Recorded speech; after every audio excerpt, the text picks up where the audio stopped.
I, Kindiki, do swear that I will at all times be faithful to the Republic of Kenya, that I will obey, respect and uphold this Constitution of Kenya. Interior Cabinet Secretary Kindiki got anonymous endorsement by the National Assembly after all 236 MPs present voted to approve his nomination as Deputy President to replace Rigathi Gachagua. The initial plan, according to sources, was to swear in Professor Kindiki today at 10 a.m. However, it remains unclear whether the state will proceed with the event in light of the High Court order stopping the replacement of Mr. Gachagua. Some lawyers and politicians, however, say that the court orders was overtaken by event as the Senate had already completed its mandate on Thursday night. The vacancy of a deputy president is not declared by the president nor the speaker. It is the IEBC's mandate. Once it is declared, the president has 14 days to nominate a candidate. The swearing-in of Kindiki will not take place today as initial thought. Sources from inside says that on Saturday morning found little activities at Uhuru Gardens, Nairobi, the proposed venue for the ceremony. As of Friday evening, October 18th, political sources had indicated that the event would begin at 10 a.m. with attendance limited to those holding invitation cards. However, a military guard was stationed at the gardens on Saturday. Sources now suggest that the swearing-in will take place next week to allow the courts to rule on the orders, temporarily halting this replacement of the Deputy President Rigathi Gachagua. Rigathi Gachagua had filed a petition to stop Parliament from proceedings with the swearing-in of Interior Cabinet Secretary Kindiki as his successor.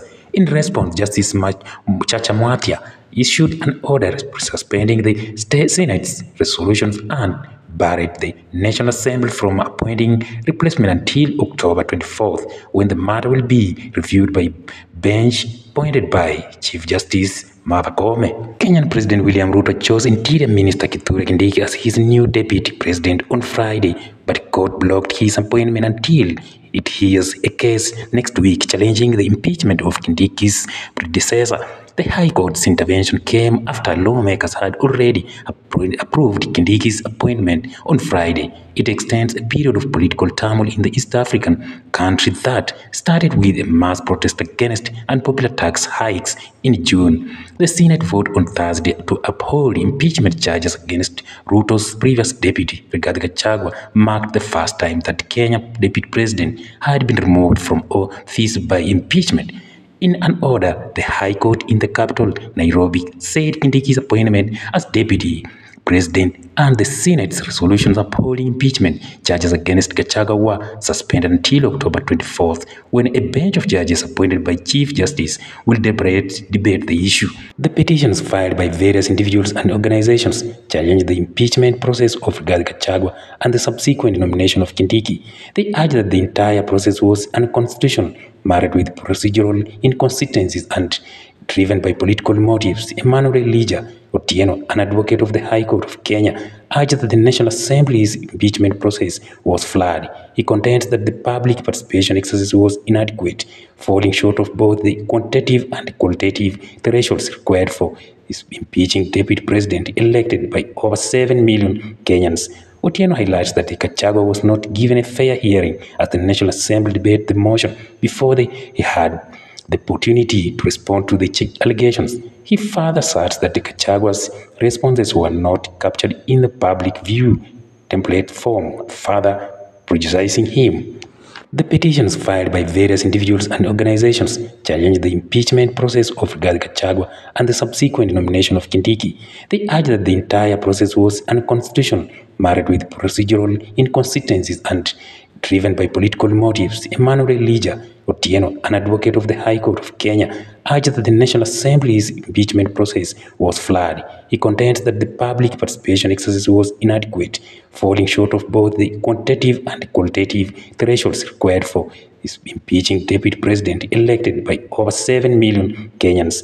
Otieno highlights that Gachagua was not given a fair hearing as the National Assembly debated the motion before he had the opportunity to respond to the allegations. He further asserts that the Gachagua's responses were not captured in the public view template form, further prejudicing him. Another petition was filed by Father Eddie Waiguru and Peter Kimani Koira, who claimed that Gachagua's impeachment was driven by political betrayal, deceit, vendetta, and malice orchestrated by President Ruto and other respondents.